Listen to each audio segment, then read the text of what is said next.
If you're hard, you bravely continue riding on through winter, but you're likely to notice your average speed is slower. Question is, why? There are several reasons for this, and in this video we're going to explain what they are and how much slower each one of them makes you. Plus, things you can do to mitigate them so that you can be faster when the weather is colder. I can't even notice it's sunny. Yeah, use your imagination. Ah, fair, yeah.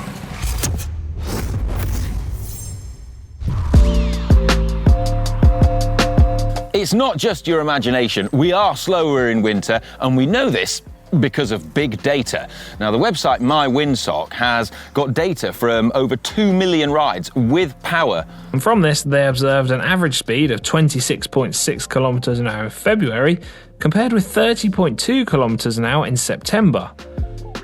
But why is it I'm slower? Well, Alex, there are several reasons, but the first is your bike and your kit. Now, throughout this video, we're going to mention some wattage numbers. So to give some context to that, if you're riding at 30 kilometers an hour, a 10-watt saving is equivalent to a speed increase of 0.8 kilometers an hour. Now, if you increase your riding speed to 45 kilometers an hour, that same 10-watt saving is the equivalent to an increase in speed of 0.4 kilometers an hour. Quite impressive, eh? When it's colder, you need more insulation, and warmer, more insulating fabrics are typically significantly less aerodynamic than the sort of tighter, aero-specific fancy ones that you get on skin suits and aero jerseys. In addition to that, more insulation means more bulk, and that means that, well, you're a bit more padded, you're a bit more bulky, you've got a bigger frontal area, and that means you present more drag. Loose-fitting clothing or rain capes will cause the biggest losses.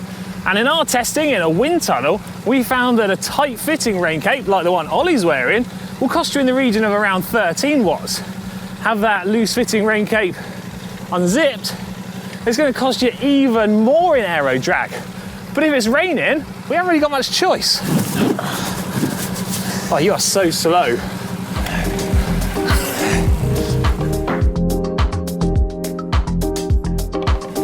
Mate, it's like 20 degrees.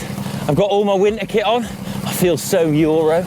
Anyway, even more big data also tells us that on average in winter, we're 7.5% less aerodynamic than our faster summer versions. Well, the thing is, you need to stay warm, but you can make more aerodynamic clothing choices even in winter, which will help make you less slow. For example, you could opt for a better fitting, more aerodynamic piece of clothing, such as a well-fitted gabba like this. And also, if you go for a short sleeve version and pair it with arm warmers, which fit nice and snug against your arm, that's going to be more aerodynamic often than going for a longer sleeve version. Well, I've said it already, but if it's raining, you don't have much choice. And also, I want to share with you a bit of information I learned at school in science. Water conducts heat 25 times quicker than air, so if you get wet, well, it's kind of nearly game over. Yeah, I've got another stat for you. Yeah, go on. Do you know what the specific heat capacity of water is? Clearly not. 4184. Cool.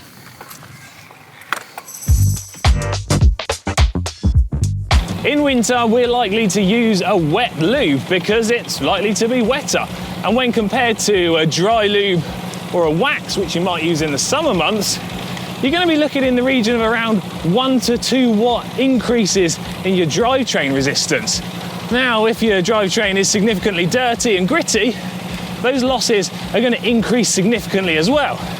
And I've also heard of some horror stories of chains at the end of Paris-Roubaix costing riders in the region of 15 watts. The horror! Next, let's talk about tyres, because rolling resistance and grip varies with respect to temperature. So rubber compounds are typically harder and more rigid at lower temperatures. This can actually mean that a summer tyre, being harder and not deforming as much, can actually exhibit lower rolling resistance on super smooth roads in winter. But this isn't a good choice overall because it can exhibit such low rolling resistance that this comes at the price of grip. You actually want some deformation of the tyre so that it can grip the surface, especially when going round corners. And so overall, not a great choice. Winter tyres, on the other hand, use different compounds which are designed to maintain that grip and deformation even at low temperatures. They often also have increased puncture protection too. This means that they're often a bit heavier and the rolling resistance of the compounds is often a little bit slower, but they have significantly more grip, especially on rougher surfaces, meaning that they can be a faster choice overall if you're going to be riding around technical corners and on rougher roads in winter. On the whole, winter tyres are slower, but to give you some context and some numbers behind that, a summer tyre, such as this Pirelli P0 Race, is going to consume, according to bicyclerolling-resistance.com, around 12 watts at 30 kilometres per hour. This could be compared to, say, Cinturato, which is a winter tyre from Pirelli. You're looking at around 16 watts. But then if you go to something like a Gator Skin, 19 watts at 30 kilometres per hour. So a significant difference between some winter setups and some summer setups. That's not all though, because by using big data... Oh, sorry, data, if you're American.